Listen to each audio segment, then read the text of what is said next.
Hello friends, आज की video में हम लोग ये वायरलेस एलईडी बनाने वाले हैं।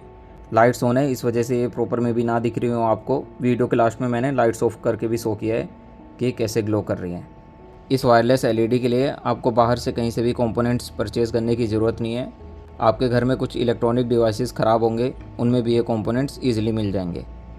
इस प्रोजेक्ट के लिए हमें 0.5 mm या फिर उससे कम थिकनेस की कॉपर वायर चाहिए।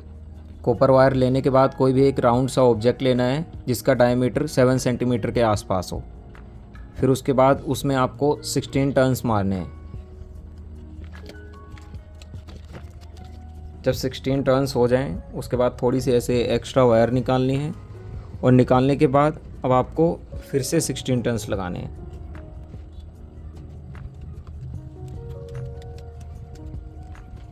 जब 16 टर्न्स फिर से कंप्लीट हो जाए तो वायर को कट करना है और आराम से इसे निकाल लेना है। ये खुल ना जाए, इसलिए आराम से निकालना इसे।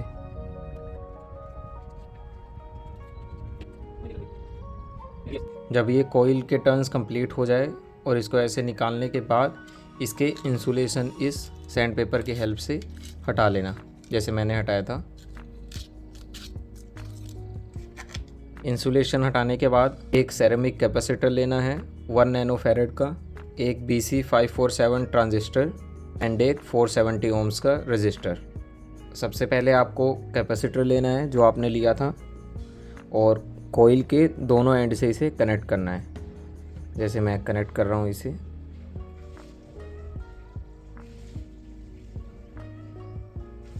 मिड वाले पॉइंट को छोड़ के लास्ट के जो दोनों पॉइंट हैं, इन दोनों पॉइंट से कनेक्ट करना है।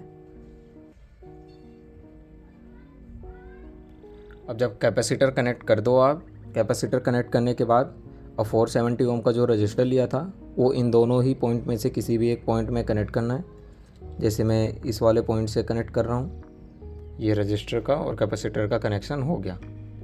उसके बाद जो रजिस्टर का एक टर्मिनल रह गया था वो कनेक्ट करना है आपको ये ट्रांजिस्टर के मिड वाले टर्मिनल से, जैसे मैं यहाँ पे कनेक्ट कर रहा हूँ। ट्रांजिस्टर की बेस पे हमने रजिस्टर का जो पिन था वो कनेक्ट कर दिया। जो सेकंड टर्मिनल था जिसमें हमने कैपेसिटर कनेक्ट किया था वो कनेक्ट करना है आपको ये जो ट्रांजिस्टर है उसके कलेक्टर पे। देख सकते हो अपने जो प्राइमरी कॉइल का सर्किट है वो रेडी है, ट्रांजिस्टर, रजिस्टर और कैपेसिटर। अब सेकेंडरी कॉइल के लिए आपको ऐसे मॉड्यूल्स बल्ब में मिल जाएंगे या फिर कुछ ऐसे पावर सप्लाई में भी मॉड्यूल्स होते हैं जिसमें ये इंडक्टर लगा हुआ होता है। देख सकते हो, कभी ऐसा दिखेगा, कभी ऐसा दिखेगा। इसमें ये हीट सिंक ऊपर साइड लगी होती है, इस वजह से ऐसे दिख रहा है। आपको यही वाले इंडक्टर्स निकालने हैं इन बोर्ड से, न्यू परचेज़ करने की ज़रूरत नहीं है। ये इंडक्टर्स निकालने के बाद अब आपको ये 5 mm में एलईडी लेनी है 3 वोल्ट की और इंडक्टर के इन दोनों ही टर्मिनल से कनेक्ट करना है एक एक को।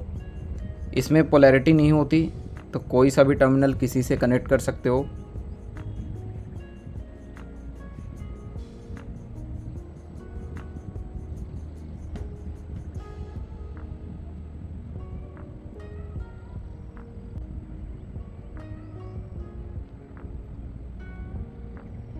ये देख सकते हो मैंने इंडक्टर के साथ 3 एलईडी रेडी कर लिए हैं।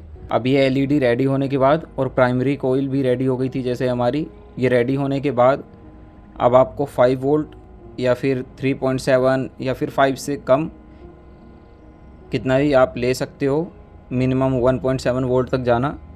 अब उसके बाद जो पॉजिटिव टर्मिनल होगा उसे कोइल के मिड पे कनेक्ट करना और जो नेगेटिव वाला टर्मिनल है ये वाला आपको कनेक्ट करना है ट्रांजिस्टर के एमीटर पे। और जैसे ही कनेक्ट करोगे आपको दिखेगा कि एलईडी ग्लो हो रही है। लाइट काफ़ी तेज़ जल रही है, इस वजह से ये एलईडी सही से दिखाई नहीं दे रही है कि कैसे ग्लो हो रही है कैसे नहीं। जो एक्स्ट्रा लाइट्स थे उनको ऑफ़ करने के बाद देख सकते हो अब जब मैं इसे पावर सप्लाई से कनेक्ट करूँगा तो एलईडी कितनी बढ़िया से ग्लो हो रही है। लाइट्स ऑफ़ करने के बाद देख सकते हो एलईडी प्रॉपर ग्लो हो रही है। यही कुछ इजी से स्टेप्स थे जिनकी हेल्प से तुम ये वायरलेस एलईडी बना सकते हो।